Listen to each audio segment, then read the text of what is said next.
Friends, ಹೇಗಿದ್ದೀರಾ? ನಾನು ನಿಮ್ಮ ಶಾಮಿಕಾ ಮಲ್ನಾಡ್ ಮಾತಾಡ್ತಾ ಇರೋದು. ಈ ದಿನ ಮಳೆ ಬಂದಿದೆ. ಈ ಮಳೆಗಾಲದಲ್ಲಿ ಮಳೆ ಬಂದಾಗ ಹೇಗೆ ನಮ್ಮ ಮಲೆನಾಡು ವಾತಾವರಣ ಎಷ್ಟೊಂದು ತಂಪಾಗಿ ಗಾಳಿ ಬೀಸ್ತಾ ಚಳಿ ಚಳಿ ಆಗ್ತಾ ಎಷ್ಟು ಚೆನ್ನಾಗಿರುತ್ತೆ.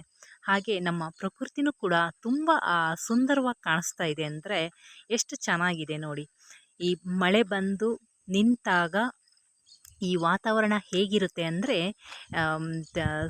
ಈಗ ಮೋಡದಿಂದ ಕೆಳಗಡೆ ಆ ಹೊಗೆ ನೋಡಿ ಆಡೋದು ಅಲ್ಲಿ ಮರಗಳ ಮಧ್ಯದಲ್ಲಿ ಆ ತುದಿ ಅಂಚಿನಲ್ಲಿ ನೋಡಿ ಯಾವ ಥರ ಹೊಗೆ ಹೋಗ್ತಾ ಇದೆ.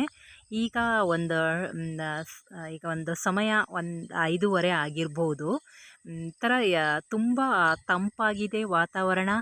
ಹಾಗೆಯೇ ಆ ಕಾಡಿನ ಒಳಗಿಂದ ಮೇಲೆ ತುದಿಯವರೆಗೆ ಆ ಹೊಗೆ ಹೊರಗಡೆ ಹೋಗ್ತಾ ಇದೆ ನೋಡಿ. ಈ ಹೇಗೆ ಎಷ್ಟೊಂದು ಚೆನ್ನಾಗಿ ಈ ವಾತಾವರಣ ಕಾಣಿಸ್ತಾ ಇದೆ ಅಂದರೆ ಮಳೆ ಬಂದಿದ್ದರಿಂದ ಈಗ ನಿಂತಿದೆ ಮಳೆ. ಆ ನಿಂತಾಗ ಆ ಮಳೆಯಲ್ಲಿ ಮರಗಳ ಮೇಲೆ ಬಿದ್ದ ನೀರು ಇದೆಯಲ್ಲ, ಆ ನೀರಿನ ಹನಿಗಳು ಹೇಗೆ ಮುಂಜಾನೆಯಲ್ಲಿ ಹನಿ ಹನಿ ಬಿದ್ದ ಹೇಗೆ ಕಾಣಿಸುತ್ತೆ, ಮುಂಜಾನೆ ಇಬ್ಬನಿಗಳು ಹೇಗೆ ಕಾಣಿಸುತ್ತೋ ಹಾಗೆ ಕೂಡ ಇಲ್ಲಿಯ ವಾತಾವರಣ ಹಾಗೆ ಕೂಡ ತುಂಬ ಚೆನ್ನಾಗಿದೆ. ಇದನ್ನು ತುಂಬ ಸಮಯದ ನಂತರ ಈ ವಿಡಿಯೋ ಮಾಡ್ತಾ ಇದ್ದೀನಿ. ಎಲ್ಲರೂ ನೋಡಿ ತುಂಬ ಖುಷಿಪಡಿ. ನಮ್ಮ ಮಲೆನಾಡ ಸೌಂದರ್ಯದ ಸೊಬಗು ಹೇಗಿದೆ ಅಂತ ಹೇಳಿ ಕಮೆಂಟ್ ಮಾಡಿ, ಆಯಿತಾ?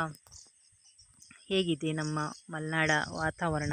ಮಳೆ ಈಗಷ್ಟೇ ಬಂದಿರೋದು, ಹಾಗಾಗಿ ಇದೊಂದು ತುಂಬ ಖುಷಿಯಾಗಿದ್ದರಿಂದ ಇದೊಂದು ವಿಡಿಯೋ ನಿಮ್ಮ ಹತ್ರ ಶೇರ್ ಮಾಡ್ಕೊಂಡಿದ್ದೀನಿ. Thank you all.